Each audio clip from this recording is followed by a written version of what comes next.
Asking better questions is one of the hardest things ever because you have to now start making really hard choices. You have to question some cherished beliefs. Absolutely. When you spend time as 21-year-old Mark meditating and you separate from the person and the thoughts And all that chaos. and you say to yourself, who am I? Who am I really? Looking at these thoughts, who am I really? I remember thinking, this is the life that people are trying to make me have, and I don't want this. Your mind gets to determine your reality. If you change your thought structures, change your beliefs, change your perceptions, which changes your reality. And it changes your ability to achieve. The first Navy SEAL I ever met, he said, I thought about quitting every minute, every day. Interesting. And I said to him, so how did you not? You're constantly cold, you're constantly tired, you're constantly in pain. Everybody's frame of reference and language is different. I thought about, how do I get this accomplished? Any negative thinking weakens your body. You have to embrace the suck. I got so comfortable in darkness that I lost my fear of it. I didn't build that overnight. It just started with... Let's do this. Welcome to the Mark Divine Show. I am your host, Mark Divine. Imagine that. So if you're a leader ready to grow and push your limits and lead with purpose and passion, then guess what? You come to the right place. This show is dedicated to helping you lead with courage, resilience, and deeper awareness. I am super stoked to have Elliott Connie here with me today, internationally recognized as the friend of solutions. That's cool. Elliott's based in Keller, Texas, and has guided thousands of individuals, couples, and families to meaningful change through what he calls the solution-focused approach. He's the co-founder and director of the Solution Focused University, a global online platform dedicated to training professionals in this new transformative method. Elliott's a sought-after speaker and trainer, has shared his expertise with audiences across the United States and the world, and the author of the newly released book, Change Your Questions, Change Your Future, where he offers readers a practical roadmap for personal growth through the power of intentional, solution-focused questions. Can't wait to learn more. Elliott, thank you so much for joining me today. Thank you for having me. This and is here be in super studio. Cool. Yes. Wow, all the way from Texas. All the way from Texas. Yeah, appreciate you, brother. Thank you, my man. Yeah, so tell me, how was the travel out here? Any big challenges? No, it's wonderful. I don't really view things as challenges. It's just the task you have to do. You just stay present, and there you are. Wherever you are, there you are. Yeah, wherever you are, there you are. I got to ask you, so this tragedy down in Texas with these kids who were washed away, like, it's just heartbreaking. It is awful. Yeah, it is awful. Do you have any connection to that community, or is anywhere? I don't. I know a lot of people who live in what we would call Central Texas. And in the past few days, lots of messaging and calling, and everybody that I personally know, thankfully, is, an hour away or that sort of thing. But it is. I saw a story. Poor girls, they would probably sleep in their bunks or their tents. I saw a story today, this morning actually, where they found these two girls, these two sisters. They found their bodies holding hands.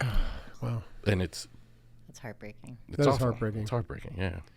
Well, we're here to lift people up, so we won't go down there. Do our best to do so. Blessings to all those people affected and anyone who's going through challenging times, which is a lot of people these days. It's, I'm really excited to hear your story, and because I want to share with you that I was actually just talking about this earlier.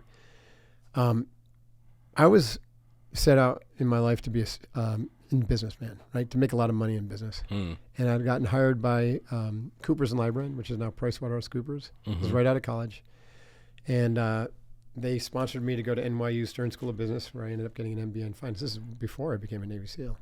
So I'm in New York becoming an MBA and a CPA and getting those nice letters and going to go off and make a ton of money.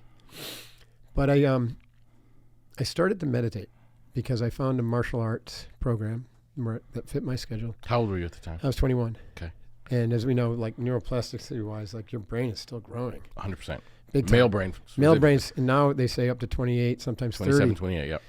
And so if you can start meditating, then all you young guys and women out there, if you can start meditating at between 18 and 21, it'll change your life, because it changed mine. Now, where I'm going with this is about questions. Okay. So roughly 18 months into my meditative practice, I started, the mindfulness started to kick in, right? The Zen was a process of concentration and attention control initially, which I believe is a prerequisite to being able to do mindfulness. Mindfulness is to be able to separate from your thoughts and be able to watch your thoughts. That's a real sea change in how your brain works. Right. Most people never get there. Right. So I got there in about 18 months. I had this definitive shift between where who I am is not my thinking. and I could see, oh, I am not those thoughts. Right. And so the two things happened there. One is I had to ask, well, whose thoughts are they? And the second question was, who is this person that's watching those thoughts? Two both very good questions, right? Correct. I would agree. Yeah, dangerous questions. Powerful questions. Because on the one side, it shattered the reality of who I thought I was, because I realized that those thoughts were plants. They were conditioning from my family, my peers, my Colgate University, professors. Culture at large just said, you go out and be an MBA, CPA, go to Wall Street, make a ton of money, and you're going to be a good person, and people are going to respect you. No, right? None of that's true. At least it wasn't true for me. And I was miserable. And so I started asking questions. Well, if those not me, if those aren't my thoughts, then who am I? What am I supposed to do with that? Yes.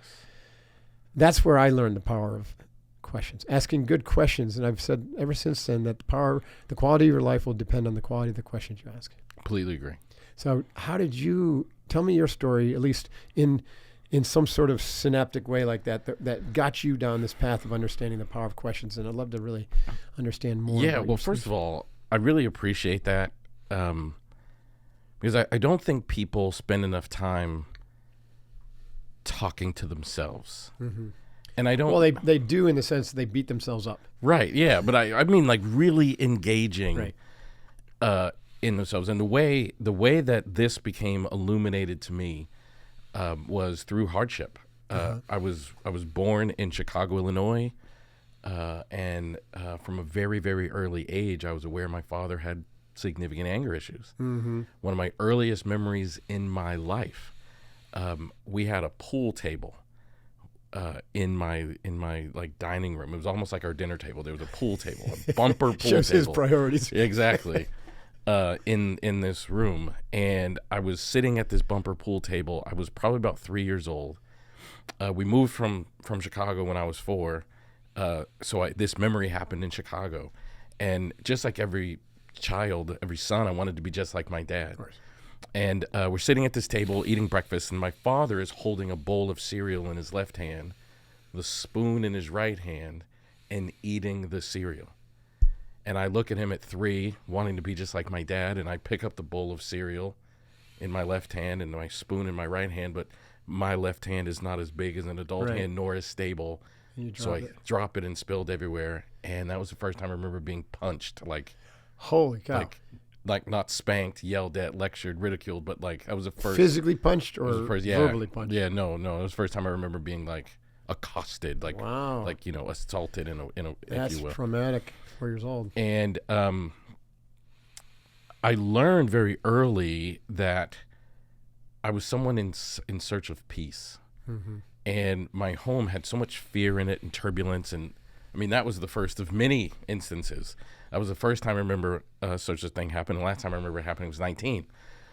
And my younger brother and I shared a bedroom in that home in Chicago. And we had bunk beds. And I remember I used to like stay up as late as I possibly could because that's where I found peace. Mm-hmm. And the house would be asleep.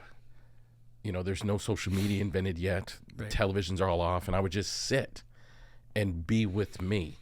And I didn't know it at the time. Obviously, I'm a 3-4-year-old kid, but like I think that's the heart of meditation. It's like just sitting and just being with yourself. Right, I agree with that. There were no distractions. There was nothing. We live in a world full of distractions now. There's nothing.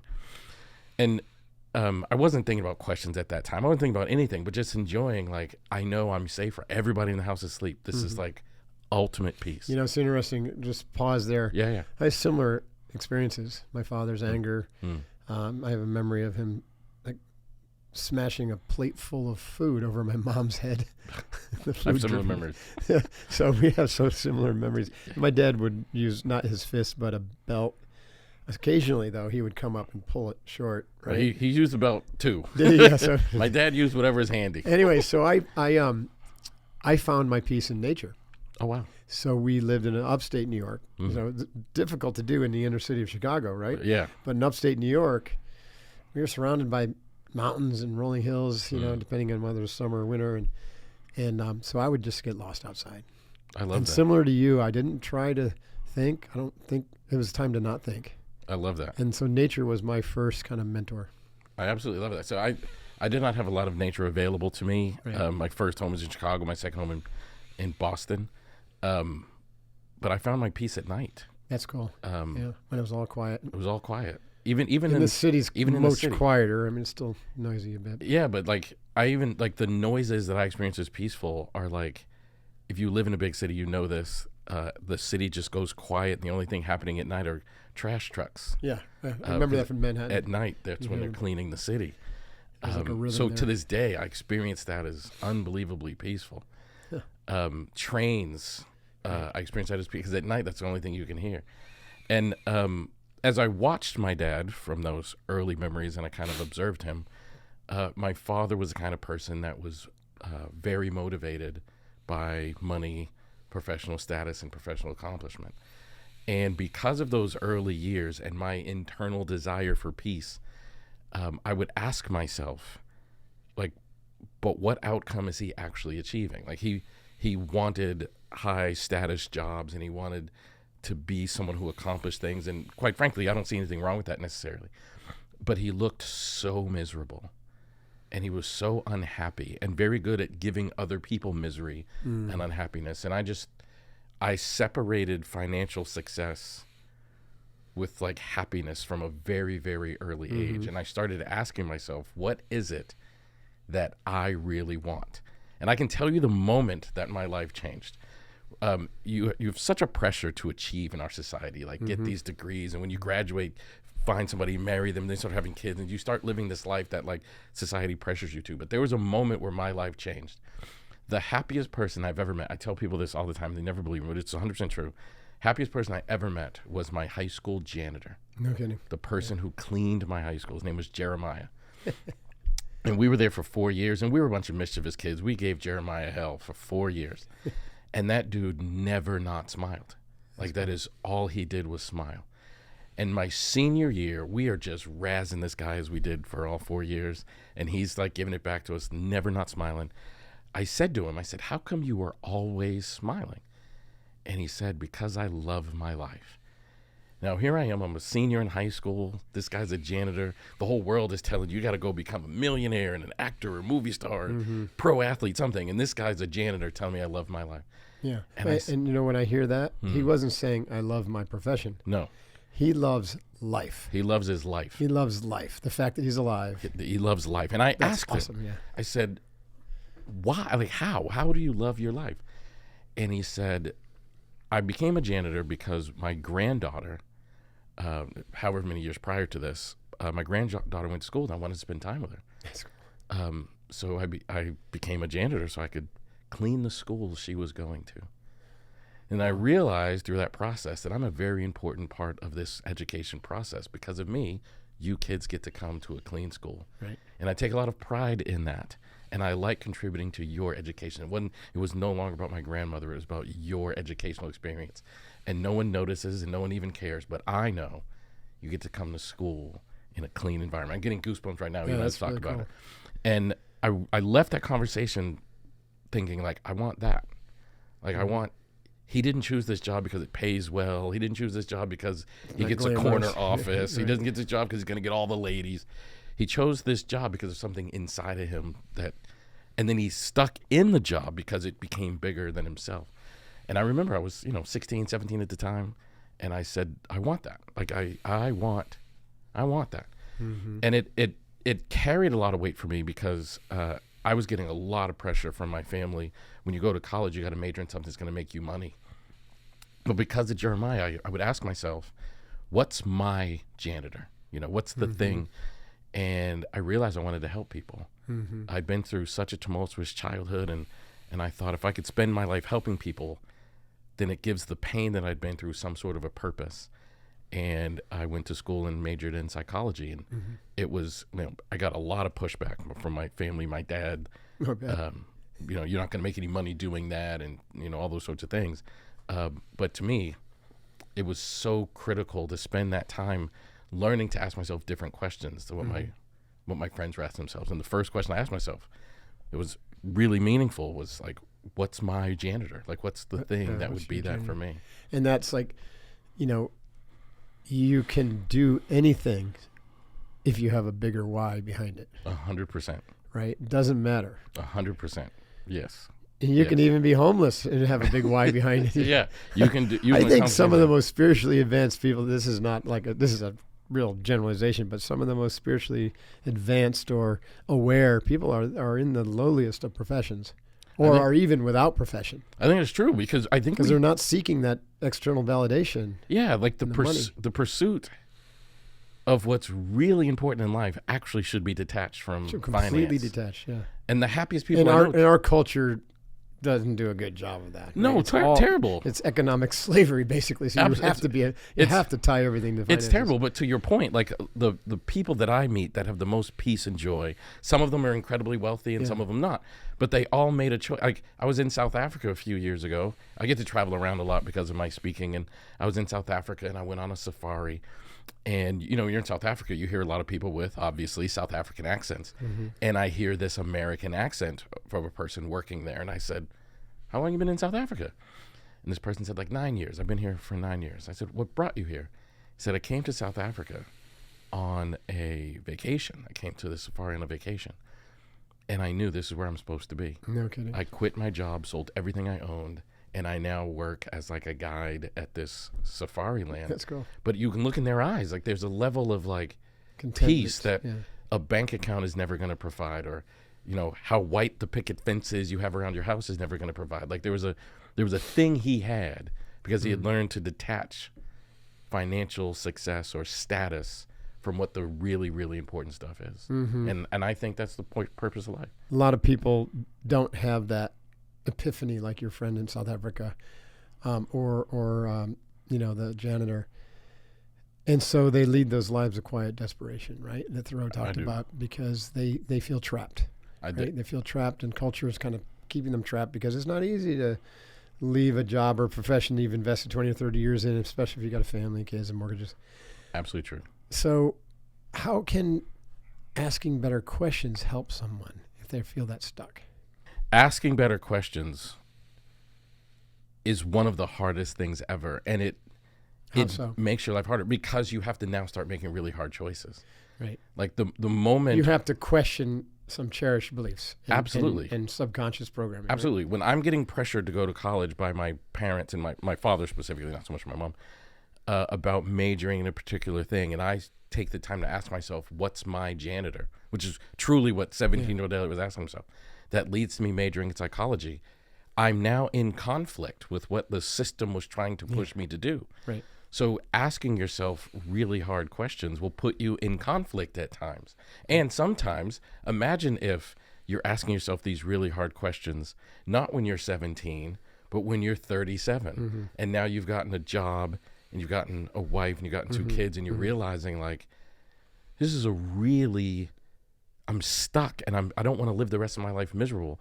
Now I have to accept I need to change my entire life. Mm-hmm, I've got to pivot and change everything because I want to live at least some of my life in joy. Right. And I think it's an amazing responsibility. In that scenario, but it's hard. Some of the questions that should be asked are like, what's the worst thing that could happen? Yeah, or what if it all worked out? And what if it all worked? Right, so then at least you got the bookends. Why not me? Why not me? These questions. If not me, then who? But you've already mentioned what I think is the most powerful question someone can ask themselves, which is when you spend time as 21-year-old Mark and you spend time meditating and you separate from like the person and the thoughts. And all that chaos. And you say to yourself, who am I? Who am I really? Looking at these thoughts. And to me, the most important question is like, who am I really? Right. And who I am, I'm not a corporate person, right? The first job I ever had in my entire life, I remember I just finished my first semester in college. I mean, I had jobs like, bagging groceries, whatever. It was the first like job. You got to dress code. You got to show up and you got 40 hours a week. Yeah. I had just finished my first semester in college. My father calls me. My father's a very corporate man. And he said, I got you a job at this firm in downtown Boston. You get to work 9 to 5 throughout your winter break. You're going to make a good amount of money. And I can remember waking up and putting on like, the college shirt and the tie and sitting in an office, and I'm literally like stapling papers together. And I remember thinking like, this is the life that people are trying to make me have. And I don't want this. Yeah. I didn't know what I wanted, but I knew this is not congruent to the person that I want to be. And I think the single most important question you can ask yourself is like, you have to own that moment. Like, I'm now sitting in the space where everybody wants me to be sitting in, and this does not fit. This puzzle piece does not fit here. I think what I love I'm hearing is, and this is similar to me, when I started asking that question, I didn't get any answers. So I used the opposite day effect, right? It said, well, I want to know who I am, but let me start with who I'm not. Yeah. So start there. Make a list of who you're not. So I was similar. Like, I couldn't stand working in an office in a cubicle. It's terrible. It's terrible. I wanted. So that pointed to me, like, if I'm not that, then maybe I'm someone who wants to be working outside. Interesting. I am not someone motivated by money. Same as you. Yeah. Well, if I'm not motivated by money, then it opens up a whole universe of what you potentially could be motivated by. And I had no idea. If you don't know what you are, who you are, which is very rare, then start with what you're not and who you're not. And I love that, actually, because that leads to possibilities. That's like, right. Once I accepted I'm not this person, I didn't know what I was, but I knew I'm not this. And now I get to like test and try and figure out and work at things. Get you into exploration mode. And to me, that's like, life is an adventure, and you should explore life until you find where you fit. And some people, lucky enough, they find it in their early 20s. I didn't really find it for me until I was in my 30s. But I think that's what makes life so magical, makes questions so powerful. And the other thing questions do is they make you indestructible. It's the best word I could use. Yeah, because you get to determine, your mind gets to determine your reality. Right. And your perceptions are influenced by your beliefs. Your beliefs determine your reality. So you can, and your beliefs are built upon your how your thought structures. So if you change your thought structures, change your beliefs, change your perceptions, which changes your reality. And it changes your ability to achieve. Like you mentioned, being a Navy SEAL. I am fascinated by the mind of Navy SEALs, because I think, first of all, I think this is a skill that we're talking about today, the ability to master questions, talk to yourself honestly, and then take actions on the things that you're talking about.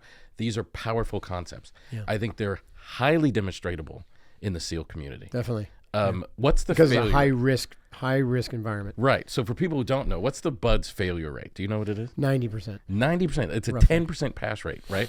Mm-hmm. The first Navy SEAL I ever met, it was a client of mine. I practice psychotherapy, still do. And this particular, so you can't tell me his name. I can't tell you his name. I feel like, come on. But he comes to see me in my practice, and had nothing to do with his SEAL life. But when I found out he was a SEAL, there was a TV show that was really popular at the time called BUD/S. Oh, really? Yeah. That was the Discovery show. Yeah, exactly. BUD/S class, like 236. 236, yeah, something like that. Yeah. And I was watching that show, and I was saying to him, like, this is incredible what you guys do. And I asked him a question he experiences, a bad question. This is an inaccurate question. And I said, like, you must be very proud. You're of the 10% of people who never thought about quitting. And he said, no, that is not true. Mm-hmm. He said, I thought about quitting every minute, every day. Interesting. And I said to him, so how did you not? And he said, I learned to ask myself a very powerful question. And this one question is how I graduated. I said, what was that question? And he said, every time I thought about quitting, which was frequent. And the way he's telling me to, it's like, it's impossible not to think about quitting. You're constantly cold, you're constantly tired, you're constantly in pain. That thought creeps in your head. And he said, every single time I thought about quitting, I asked myself, how do I not quit this moment? And then that would carry him to the next moment. And then the next time, how do I not quit right now?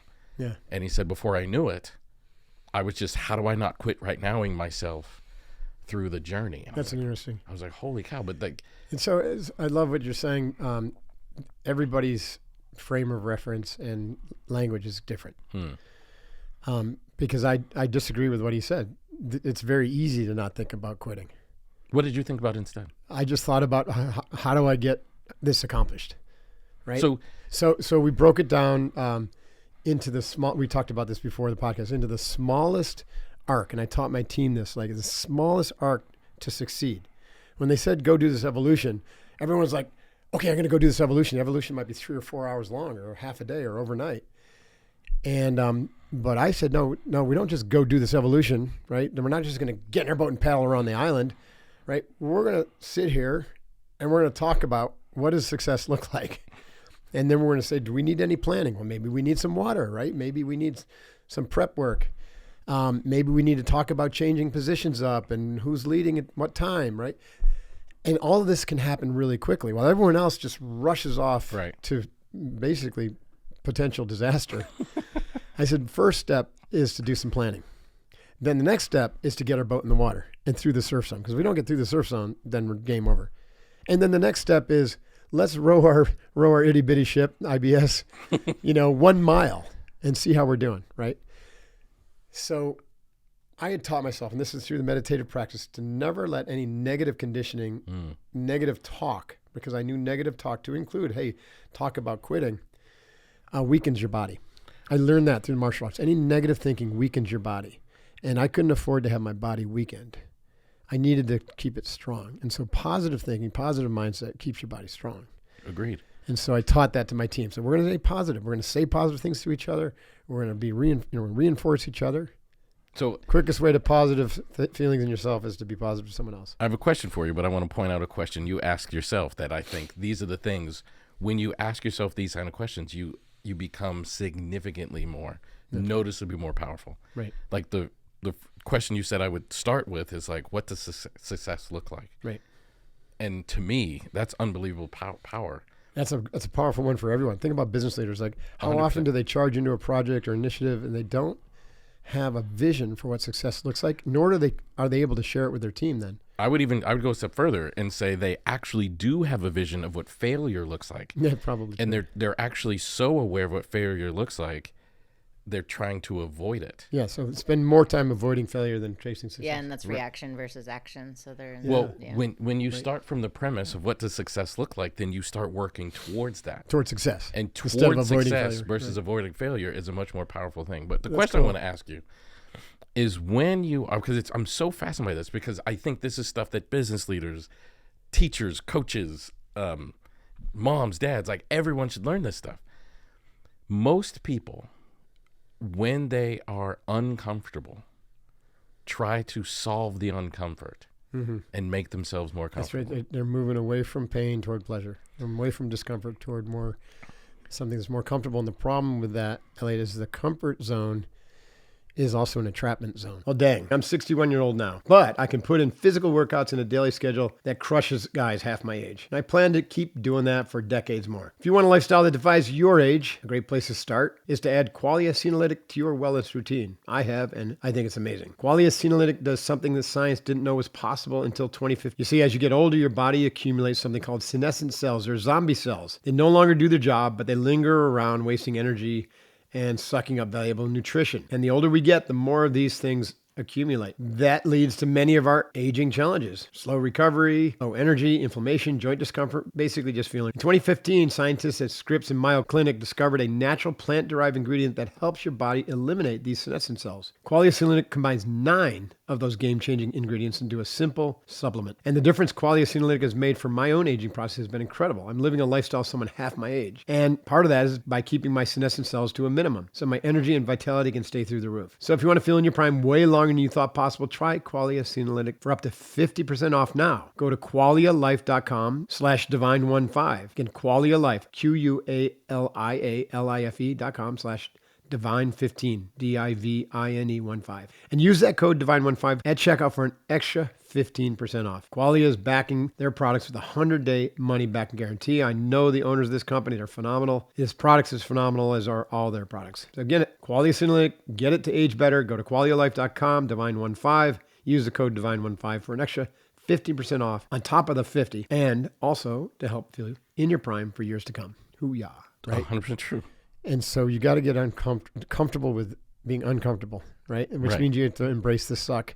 And where the suck is in this new territory, right? Yes. Which always looks scary because it's the unknown. Right. And so the whole chore of the Navy SEAL student is to get excited about the unknown. But here's the question, and to run toward the sound of gunfire. That means like, I'm so excited about what I don't know, because guess what? The closer I get, the more I'm going to know, the more I'm going to see, the more I'm going to learn, the more I'm going to grow, and the more I'm going to get closer to that vision of success. Yes, but here's the question. I think this is the question that everybody should hear an answer to from somebody with elite level accomplishment, like graduating from something that only 10% of people graduate from. When you are uncomfortable, and in the Navy SEAL training, like, they say get in the surf. And that surf is really cold water. Yeah. And they don't tell you for how long. And then when you get out of the surf, they say go get sandy, and you got to like go jump in the beach. And da-da. So when you're sitting there in cold, icy water, you can't feel body parts. You have no earthly idea when you're going to be out of the water. What are you saying to yourself to deal with that circumstance? First of all, context matters, right? So as a Navy SEAL student, I know that I'm safe because they're not paid to kill me. They're paid to train me. Now, the environment can kill me, but they have a lot of... And it has, by the way. People have died. So when you say I'm safe, that's not actually true. But that's not, that's not going to happen to me, right? So I have an attitude that that's not going to happen to me. It's not my day to die. The Navy SEAL instructors aren't here to kill me. They're actually here to select their next teammate. What do they want to see? They want to see an individual who's in control. They want to see an individual who's helpful and supportive of his teammates. They want to see an individual who has humor and can be light in the face of extreme hardship and duress.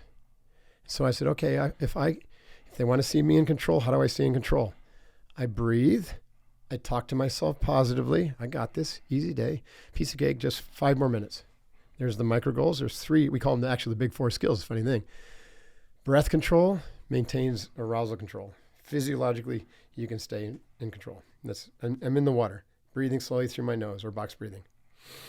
Talking to myself positively sets the mental conditions to be able to receive energy instead of expend energy. So I've got this. And with my teammate, we got this. Easy day, focus. We got this. Piece of cake. That's the second skill. The third one was imagery. So I would actually imagine myself sitting in a hot sauna or sitting on the beach in the Bahamas, and my body would respond.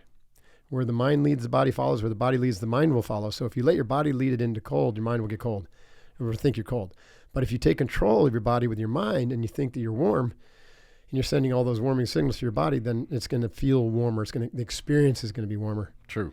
And then the fourth skill are these, all you do it is for just a certain amount of time. One of the master tricks that the SEALs use is that they don't tell you how long something's going to go, and they'll never tell you when something's going to end. And I can't tell you how many people have quit literally on the 1 yard line. Yeah. We have a program called SEAL Fit, and we have a 50-hour nonstop training evolution. It's kind of modeled after Hell Week.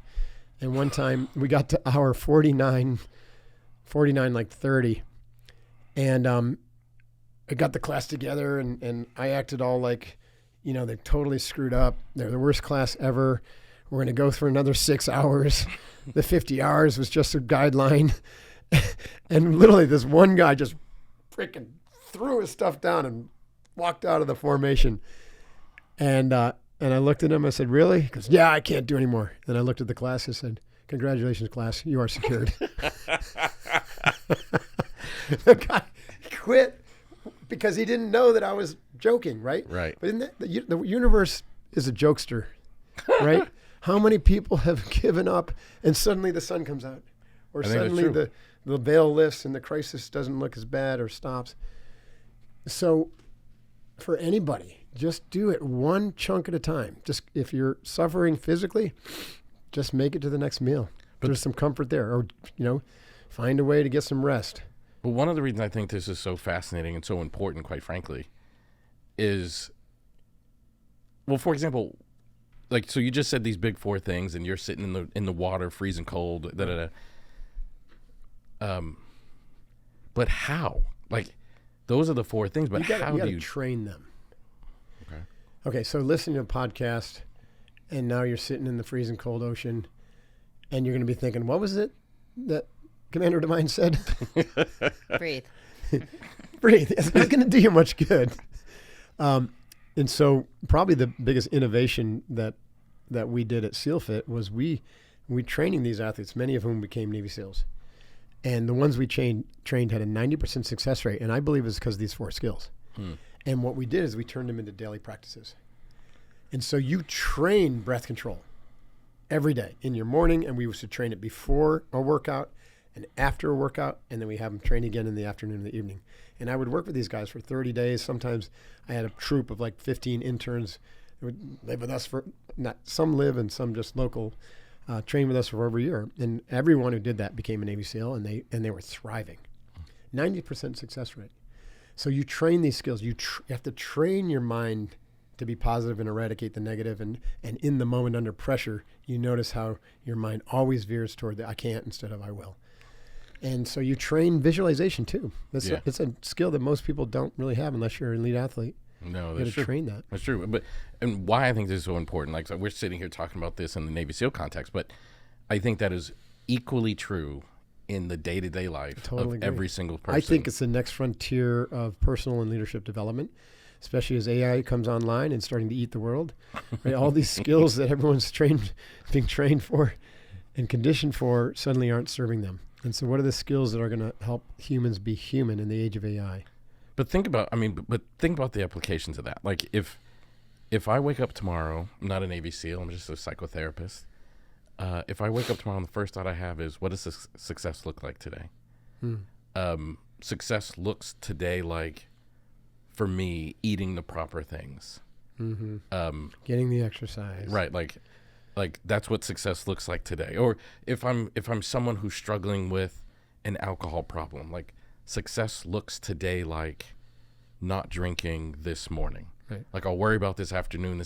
I'll worry about this evening.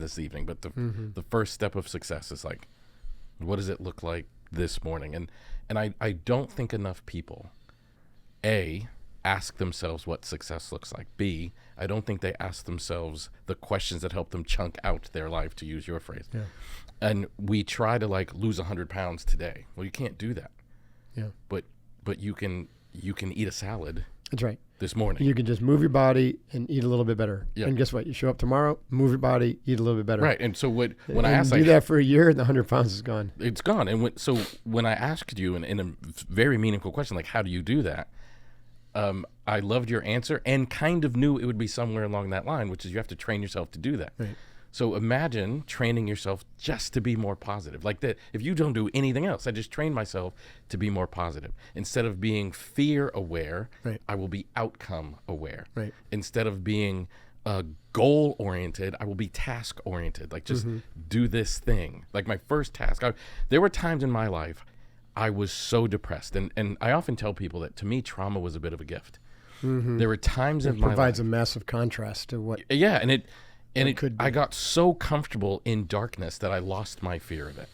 Interesting. And I can remember being 19 years old, and I am like, I can't even get out of bed. Like I am so shattered as a human, I can't even get out of bed. And I just to like survive, I had to chunk out my life. Like I wasn't in Navy SEAL training. I remember thinking like, okay, brush your teeth. Like, yeah, just do that. That's what your micro goals. Right, like brush your teeth. Like I could see that. After that, we'll figure out what's next. But just get from the bed to the sink and brush your teeth. And when you finish that task, nothing got easier. But now I was like, okay, I got to find my outfit for today. I got to find the clothes I'm going to put on. And there were chunks of my life where it was literally that difficult. It's like, and then after I get myself clothes, it's like, okay, get from here to class. If you can get from, because I was in college at the time, if I can get from standing in my dorm room to sitting in my college like classroom seat, then that's a chunk of time where I didn't end my life. Like it was for me, like it was that critical. Wow. And I often think about that as like, I hope people don't have to go to the darkness or whatever, but I want them to learn the lesson from that process. That's like, right. So focus on the outcome. They don't have to go to the darkness. Correct. Like instead of waking up being like, I'm so afraid of this test, like just what's the first task? Just brush your teeth. Right. The or first. Like my friend Admiral McCraven said, just make your bed. Yeah, well, exactly. Just make your bed. Exactly. Let's start there. It's a positive thing. It keeps your mind off of all the other distractions. You're not checking your iPhone or whatever. Right. Just make your bed. And then just brush your teeth. And then eat something healthy. That's right. And then go move your body. Like just do those healthy things.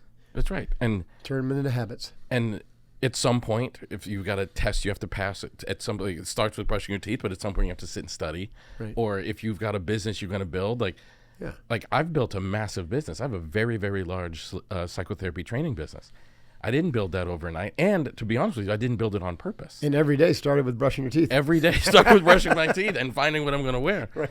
But I didn't build this multi-million-dollar training organization overnight or on purpose, actually. Right. It just started with, I'm going to wake up today, and the first task is I got to get that website. Mm-hmm. I wasn't even thinking about the business necessarily. It was like, even before that, it's like, I got to get good at therapy. I can't really be some worldwide leader in therapy training if I'm not good at therapy. So everything was just, and then it just led to the next step and the next step and the next step. And then one day you wake up and you're like, look what's happened. Look at what I've accomplished here. But like, you can't really think about it in terms of the big thing. It's just like, you got to get really, really good at this I action. love that. I want to come back. I want to share another story. Yeah. But it's kind of in deference to your the guy who was the what do you call it? The cleaner of the high school. Janitor. The janitor. Yeah. That's what we call it. I don't know. Yeah. No. Custodian. I was mixing up custodian and janitor. Yeah. We call them a janitor. So at your the time. custodian There's a new term now. provided too. you a new framework for asking questions to yourself. Yes. And I think it's important to talk about how often some of the best questions come from others. Yes. They help us reframe our thinking. So here's my story. So several years after I started training in meditation and karate and everything, I started having these insights that I was meant to be a warrior. Always when I was on the meditation bench, when I came out of a deep, falling into the void kind of meditation. And so then I had to ask that question, like, okay, so I guess I'm being told who I am. Remember, because I was asking, who am I and what am I supposed to do about it? And then, going in the negative territory of like, I know what I'm not. And so it's the via negativa. Let's first identify what I'm not, which will help me get closer, or at least point toward who I am. So when I got closer and closer and kept meditating, then a sudden the answer. I remember, I believe that everyone knows an answer to the question that he can ask. Yes. So I was able to ask a good question, and the answer came to me. I'm a warrior. Not a Navy SEAL, a warrior, right? Because a Navy SEAL is just do it as a job. The warrior is the energy of the life, right? Yes. Yeah. So then the universe lined up to support me because I'm asking the right questions. I'm getting closer to that, like, to center. And then I was walking home one night from work, pondering life, and I came across a Navy recruiting studio or office, and there was a poster, and the poster said, "Be someone special," and there were Navy SEALs doing cool shit. Didn't say anything about the SEALs, but I looked at that, transfixed, and I said, that's how I'm supposed to be a warrior, right? Anyways. You just highlighted something else really important that I want to get to. Hold that thought. Yeah. So there's synchronicity going on when you ask the right questions. Yes. That's the point there. But I still had a lot of the self-doubt. So just because you're asking good questions doesn't mean all the prior conditioning, all the training in your mind, all the negative thoughts, they don't just evaporate. No. So I was dealing with all these demons of like, you can't do that. You're not worthy. What makes you think you can be a Navy SEAL? What makes you think you're good enough to do that? And then of course the family's pig piling on, right? And so I'm going down this path. I'm actually, trying to get into the SEALs, and even the recruiters telling me, you're going into officer candidate school with a direct line to buds as a civilian. You got a better chance of being an astronaut. Like they maybe take one person a year in that route. And I said, well, I think I'm that person, And so I'm going down this path, but I've got all these doubts because now I'm like 27 years old, or no, I'm 23 years old, 24 years old. And I'm already, when you're 24, you think you have a lot of road behind you already. Yes. It's not true, but you just think you do, right? Yes. And you're worried about your career. I was worried about falling behind my peers, What a joke that is. They're all worth hundreds of millions of dollars. Look at me. I'm sitting here doing whatever. Been there. So, yeah, I fell behind. But it doesn't matter because I was still gauging myself against their measures of success. That's right. Financial, career, That's blah, right. blah, blah. That's right. And, what if it didn't work out? Then I'd be stuck in the Navy. Anyways, to my point about other people asking complete, earth-shattering questions. I met my brother was working for a former UDT, EOD guy. UDT is underwater demolition before precursor to the SEALs. And a lot of those guys were EOD and UDT kind of crossed over a lot. Jeff Schaefer. His son is now a Navy SEAL admiral. Incredible. Jeff Schaefer is his name. And so I went and met with him because my brother knew that I was thinking about this. And it's like, you got to go meet with Jeff. He was in that community. Jeff's a very intense guy, right? He just looked right through me. And he smiled, and I told him my story. And he said something that changed my life. He said, Mark, how old are you right now? And I said, well, I'm 24. And he goes, So he goes, the officers have a 6-year commitment, right? In the military? I said, yeah. He goes, so if you join the military, if you join the military, how old will you be when you're done with your commitment? I said, 30, 31. He goes, great. Would you rather be a 31-year-old Navy SEAL or a 31-year-old CPA?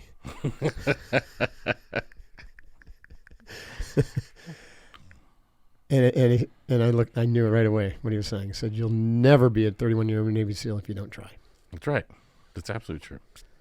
But that's the thing that I think is so beautiful, and the lesson more than anything else I want people who are listening to or watching this conversation is when you ask yourself a hard question, like in a weird way, that question, like, would you rather be a 31-year-old Navy SEAL or a 31-year-old CPA? You knew the answer right away. I knew the answer right away. But it just obliterated any doubt. But the answer meant cold, wet, tired, yeah. all that it stuff. It meant a lot of misery. but misery was fun for me for some reason. But it meant purpose, and it meant right. alignment. And when you ask yourself these hard questions, you're not making your life any easier.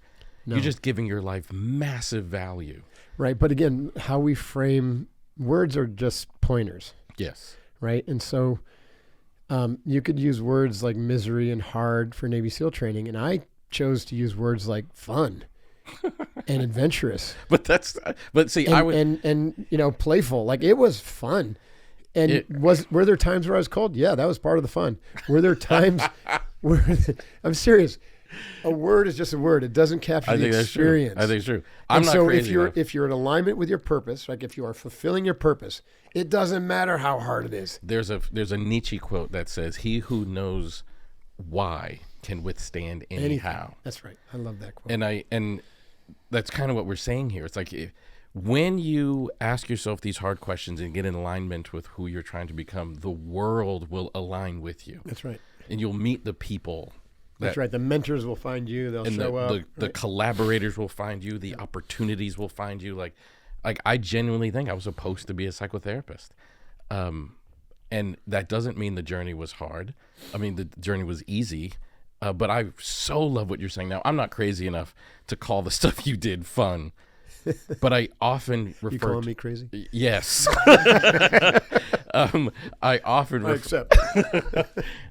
refer to it as adventure. Like it took me 7 years to finish my bachelor's degree. Wow. Okay. And part of the reason, and I had this doubt and the comparison and all that. I was just telling my best friend, who is here with me right now. I was telling him that if Facebook was around back then, I probably would have really struggled because I would have compared myself to other people. Oh, that's been such an epidemic. Right. And I wasn't just trying to get a degree. I also wanted to know who I was at the time. So I switched my major a few times and I moved around until I was like, psychology is my major and I want to go to graduate school and I want to become a psychotherapist.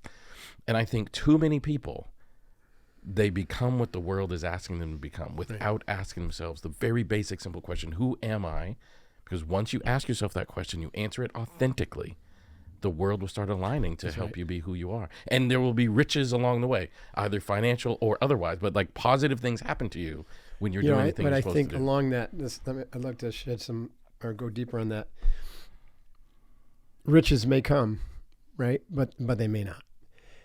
However, if you're, and usually when people answer the question of who am I, it's some sort of service connection, right? True. If you look at all the archetypal energies, warrior, leader, healer, they're all in service. Yes.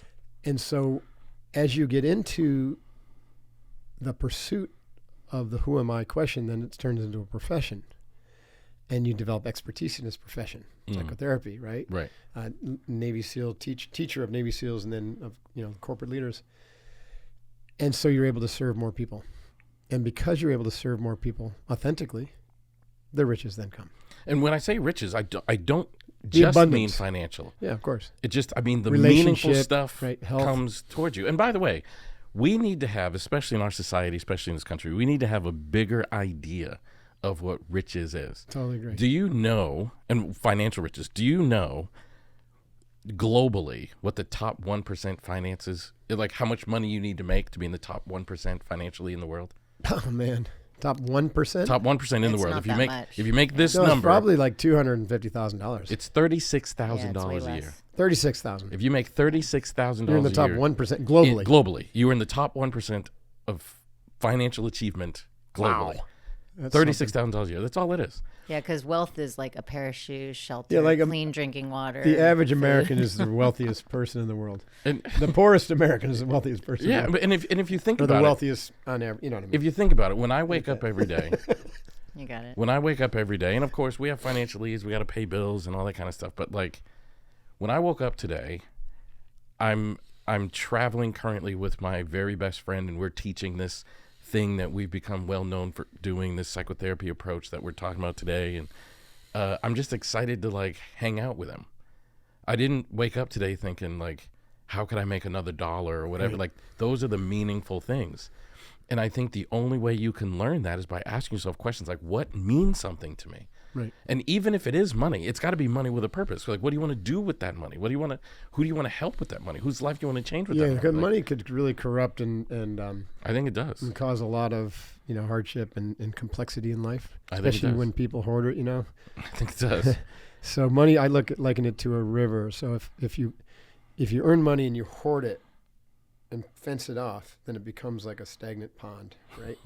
It's going to be all nasty and gnarly, and eventually you're just going to get, it's going to corrupt you. Well, and you're doing harm too. And you're doing harm to the environment. That's right. Yeah. You're doing harm by not sharing it. But I think so. if you think of money like a river flowing toward the ocean, and it's like the more it flows, the bigger and deeper it is.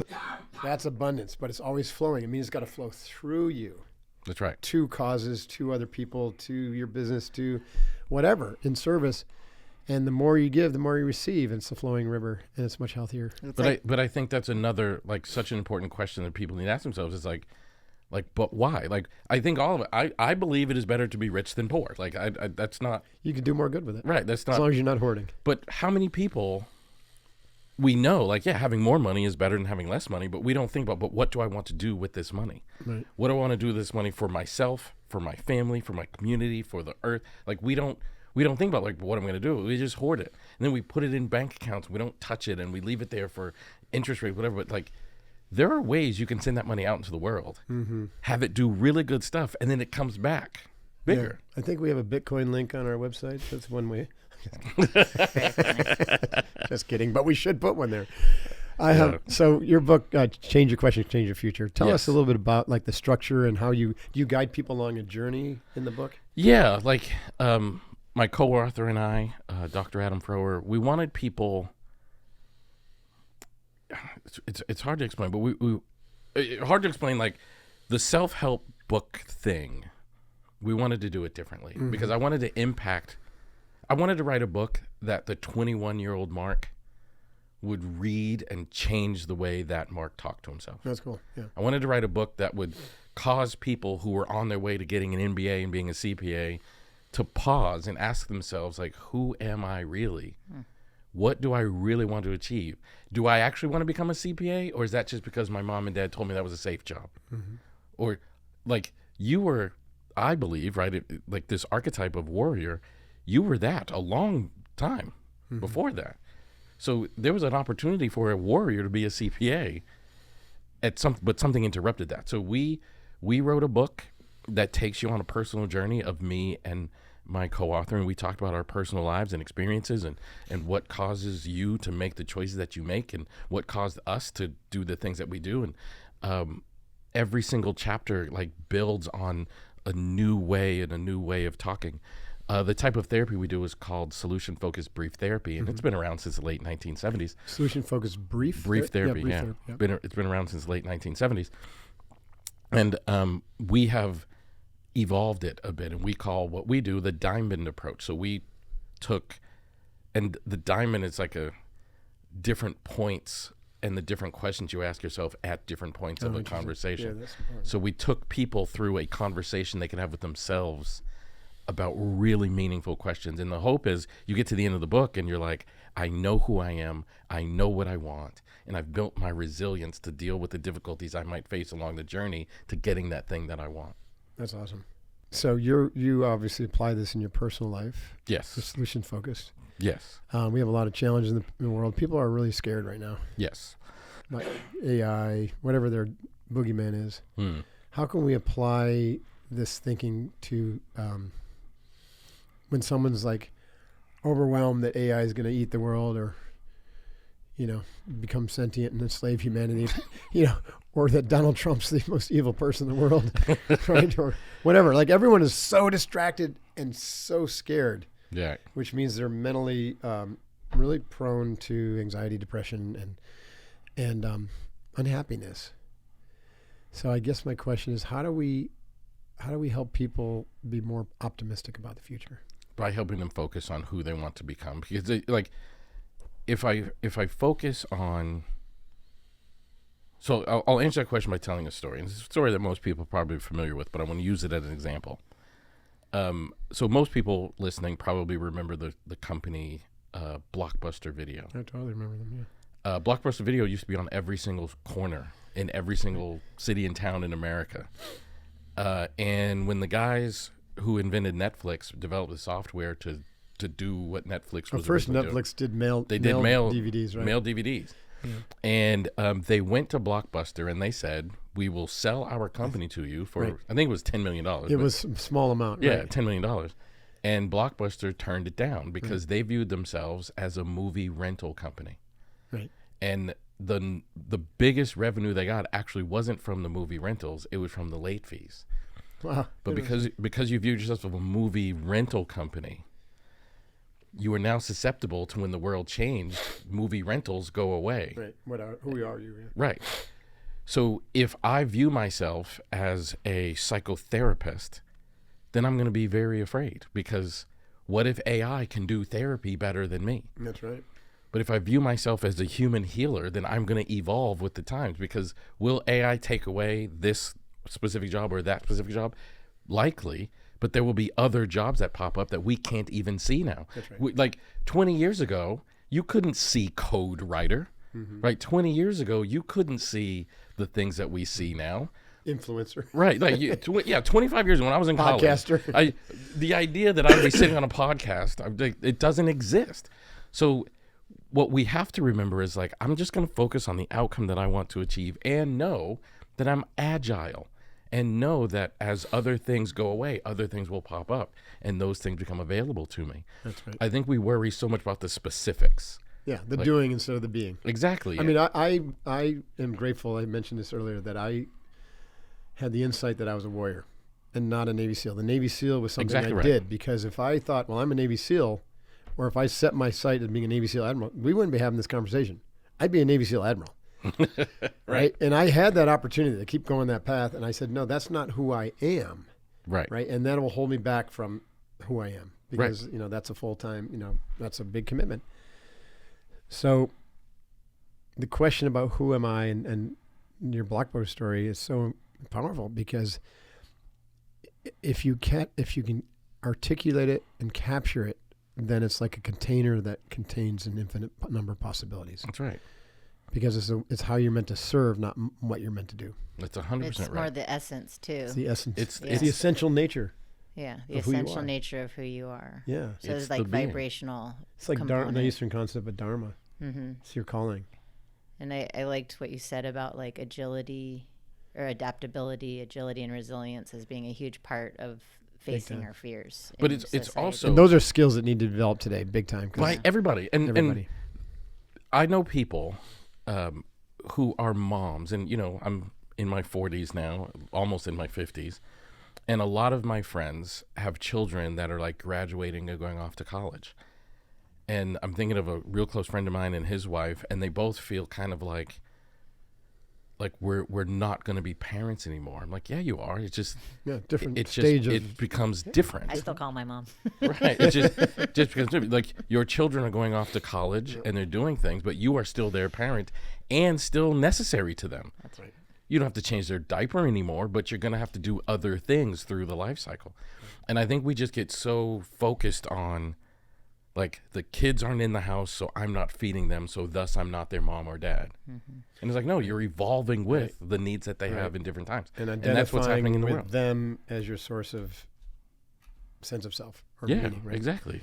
And all of a sudden the kids are gone and you're like, oh, I don't know who I am anymore. And you look at your spouse and you're like, wait, who are you? Oh my gosh. I can't tell me how many times that people come to therapy because their kids left the home and they're like, we dated and it was wonderful. There's no us. And we had us kids. included the right. kids. Now we it's had just kids us. and all we did was raise kids. Now the kids are gone and we're like, who are you and what are we doing? Same thing happens when, people are over indexed on career. Right. And same thing, like I work with a lot of professional athletes throughout my career. Same thing with the special ops. They get out and they're like, I don't know who I am anymore. Right. They literally, like I had this one gentleman who played in the NFL, and I live in Texas, so like if you're a football player in Texas, you're probably going to play at least D1 football and above. And this particular guy, he came to therapy and he was like, I feel lost. I don't know what to do with myself. And I asked him, what did he mean by that? And he said, I've noticed I was good at football in middle school. And in middle school in Texas football, like it's serious. It's real, yeah. It's real. And they have him on a workout plan. The coaches are checking in on him, all the things. Then he goes to high school, workout plan, coaches are checking in on him. Like literally every decision he makes, someone cares about the decision he makes. Goes to a D1 college football program, same thing. Everybody cares about what he's doing. They got a workout plan. They got a cafeteria set up just for the athletes. Gets drafted to the NFL, plays in the NFL for however many years, same thing. Then he retires. He's like, for the first time in my life, nobody cares what I'm doing. It's like, yeah, and he doesn't have any of those skills. Doesn't know how to prepare his own food. He doesn't know how to create his own training plan. So many people like fall out of shape. You're thinking, how could you, as an elite athlete, suddenly be some fat guy when you've been training your entire life? It's because it was done for them. He literally said he had to show up. Every off season, we had an exit meeting, and the strength coach, the head coach, and your coordinator, if you're offensive player, defense, like your coordinator's in that meeting. And they tell you, like, we need you to gain weight this offseason, lose weight this offseason. We need you to work on this thing or that thing. And they give you a plan. Here, do this. That's amazing. Yeah. And he's like, now it's like no one cares. And he said, I mean, he's like 38 years old. And for me, like, I would die to be 38 as a child to me. Yeah. But to him, 38 is like, I'm this old man who doesn't know how to do these things. And part of the therapy was about him, like, asking himself, who am I? Reinventing his self-image. Who am I? Right. And going through that journey with him was really special, and watching him kind of reclaim that. But most people are told who they are. And even when it works, he was told who he was. Yeah. You're a great football player, and we're going to nurture that. And then one day, Father Time removes that. And now he's got to wrestle with that question. Who am I? And who do I want to be? Right. And watching him answer that was... And That's awesome. I'll tell you another cool story about Navy SEAL and how knowing who you are heals you. I know we're probably running out of time, but I got to tell you this. I had another client who was a Navy SEAL, and he had done several deployments, and his wife brought him to therapy and was like, this is not the man I married. Mm-hmm. As you probably know, that level of training changes. Nothing will corrode your sense of self than combat and killing. But even the training, like, you cannot become a Navy SEAL and stay the same. It will impact you. And she is saying, he's not the guy that I married. And he said to me, I have all of these skills that are very valuable on they called it the teams, very valuable skills on the teams, but not very valuable in civilian life. Not unless you want to work for Blackwater or, and he... Or be an entrepreneur. They do trends for entrepreneurship. But she wanted him to be home with the kid. Like, she wanted him to, like, reacclimate. And he was like lost. And I'm doing my best to do the best therapy I can with this gentleman. And sometimes therapy feels like, 3 steps forward, 9 steps back, 17 steps. So we're in that kind of dance. And then one day he comes to therapy and he looks, for lack of a better term, healed. I mean, he just looked different. In his eyes. Did he do a psychedelic journey? No, I know. But he looked I've seen that before. Yeah, he looked healed. I can't think of a better word. And I said, man, what's happened? And he said, I found how to be a civilian. And I said, tell me about it. And what happened to him was, so I live in Texas. Hunting is a big community there. And hogs, so, there's like a deer season and a turkey season, but you can hunt hogs all year round. So this guy is in a fit of depression sitting on his couch, and a buddy of his calls him, and he's like, hey, we want to go hog hunting. I know you've been down a little bit. Do you want to come with us? And he's like, sure, why not? And he goes on a hog hunt with these guys. And they can't find the hogs. And he was like, well, they're over there. And they were like, how do you know? And he's like, because I can see. I track things. I've been tracking enemies for however long. I can track them. They're over there. So he tracks the hogs, and these guys, hunt more hogs than they usually do. And the next weekend they ask him to do it again, and he's like, okay. And then now he's a hog tracker. And he realized, That's I awesome. can charge money. Yeah. And I can just put people on the animals that they're hunting. And he's like, just knowing I can use this skill. Right. That's cool. And to your previous point, and being out in nature. Right.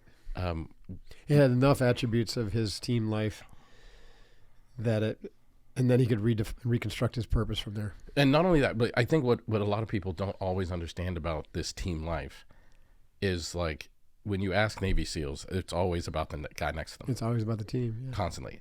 One of the they things, call it Navy SEAL teams, not Navy SEAL individuals. Exactly. And one of the things he really enjoyed, not only do I get to use these skills, not only am I out in nature, but I'm also providing for this group, whatever group was hiring him that particular weekend. It became his little platoon. It became his little team, and he enjoyed. I did a service for them that they enjoyed, and it, like, everything clicked. Everything, and the drinking stopped. The wife is telling me he's the man that I married again, and all those things. But what did it come down to? Like, who am I? Well, who he decided to become was a hog tracker. That's awesome. But it worked. Like, you have to be. Everyone's got their thing. Right. And he loved it. And like you, I like being outside. I want to be outside. It took him therapy, contemplation, his form of meditation, probably prayer, journaling. It took him a lot of work to get there. But if you do the work and you ask the right questions, then the answer will come to you. That's 100% true. And the world will align to give you the thing you're asking. The world will align to give it to you. So great, Elliott. So change your questions, change your future. The book is out. The book is out. Amazon, wherever. Go to Amazon. Do you have a website that you like people to come? ElliottConnie.com. Okay. I spell my name with 2 T's. ElliottConnie.com. ELLIOTT. IOTT. For those people driving.com. And is that where they can learn about your they can online learn about my programs? My online programs, learn about all my work. You can find me on social media there. You can find me on my YouTube channel and all those things. But ElliottConnie.com is the hub for everything you want. And get this book. It is a book that will teach you how to ask yourself the most important questions and completely transform your life. It'll help you avoid distractions and focus on the thing that you're actually trying to become. Oh, yeah. Sounds like I need to read it. You should. Sir, thank you so much for joining me. Thank you for having me, man. It was cool. Thank you for tuning in to the Mark Divine Show. Super appreciate it. I'm really grateful that you walked this path of leadership, growth, and impact with us. If this episode with Elliott inspired you and it was awesome, thank you, sir. Please share it with friends and colleagues. Spread the word. Leave a review. Help others find this show. It's very helpful. Thanks for my amazing team here, Jet Studios and Catherine Devine, who help us produce the show. And if you want to learn more about my work, go to unbeatablemind.com. You can explore there how you can work with me directly as a coach or leadership trainer for your team and or our digital transformation programs. You can also follow me on Instagram at Mark Divine Leadership. Until next time, stay focused, ask that dangerous question, who am I? And be unbeatable. Hoo-yah, Divine out.